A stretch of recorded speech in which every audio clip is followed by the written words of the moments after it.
As we discussed last time, a galvanic cell or a voltaic cell is any device where we can have two half reactions, a oxidation half reaction and a reduction half reaction, connected through an outside circuit so that we force the electrons to go through a voltmeter or a device such as your cell phone or your calculator, so that the electrons can do work, so we can do electrical work. What we want to talk about now is the amount of work or the voltage difference between the oxidation and the reduction half cell.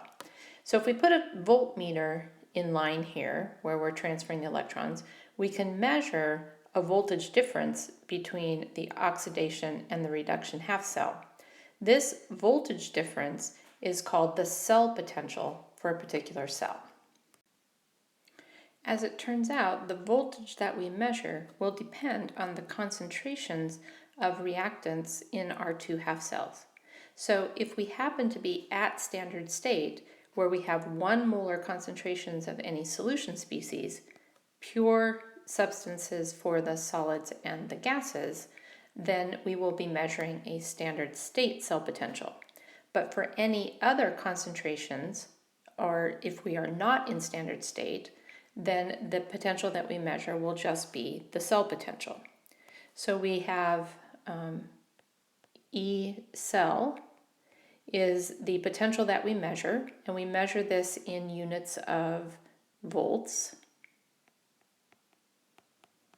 And when we're in standard state, then we will have E naught. Remember that we use a little superscript naught for standard state cell. And so this is the particular value of the voltage that we measure when all components are in their standard state. So remember that standard state means that we have solutions, any solution species are 1 molar, and gases and solids are pure at 1 atmosphere of pressure.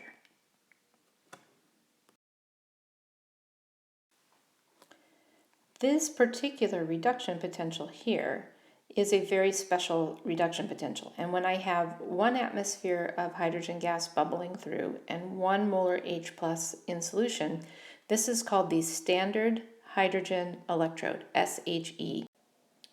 Appendix 6 in your book gives a table of reduction potentials measured relative to the standard hydrogen electrode.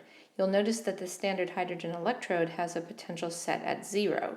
That means that any E cell that we measure relative to the hydrogen electrode has a cell potential that is given in the table. And so if we want to know what we expect the potential to be between any 2 given standard half cells, we simply need to look at their standard reduction potential relative to each other. One way to think about this is that we have the standard hydrogen electrode is at 0 of energy, and then we've looked at any other electrode. So let's say that we're doing the copper 2 plus versus copper solid, and that has a voltage that is greater than the standard hydrogen electrode by 0.342 volts. Or maybe we were looking at the copper iodide versus copper solid and iodide minus, and that had a voltage that was less than the standard hydrogen electrode by 0.185 volts. And so what we're thinking, if we want to look at this half cell versus this half cell, then the difference in energy between those is just going to be this difference. And that difference is the the E naught for this copper 2 plus copper half reaction or half cell, and the E naught for this copper iodide, copper solid iodide minus half cell. And so if I just take the difference between these two, I get this total amount of energy. And that total amount of energy is the value of Ecell. And since all of my cells were in standard state, that will be a standard state value for Ecell. So Ecell is going to be equal to the E naught for the reduction minus the E naught for the oxidation.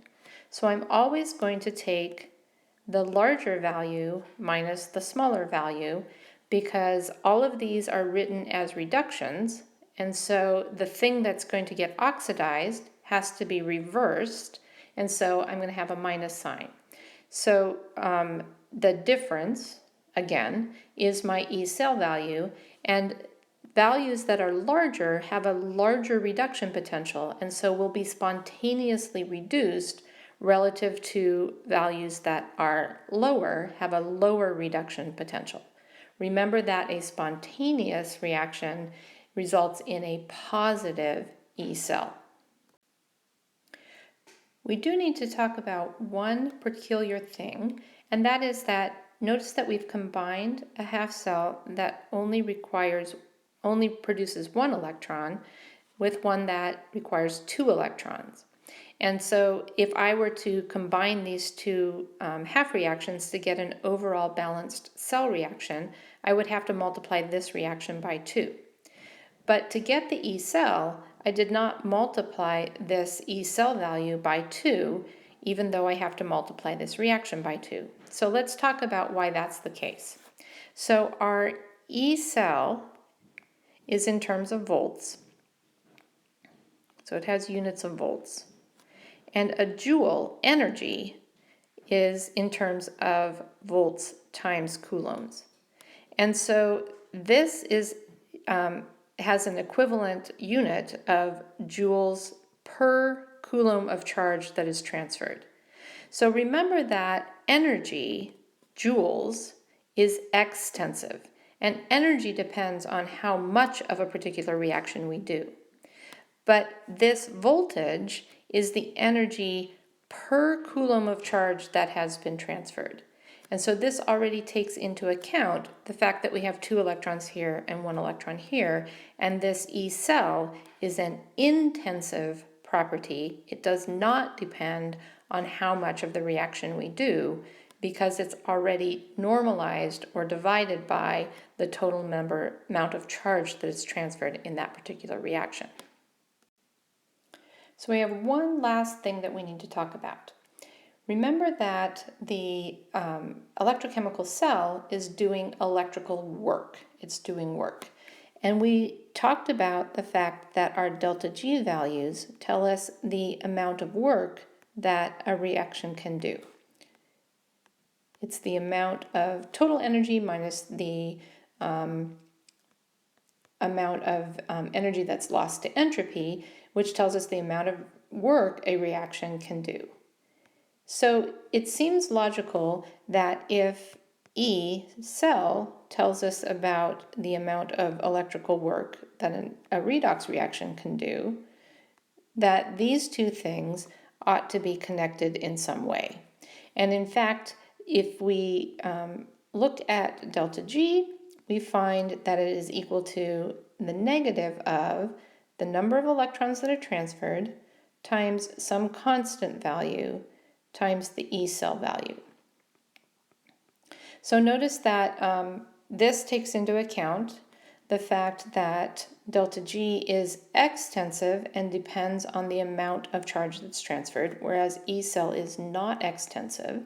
So we have to have that amount of charge transferred here.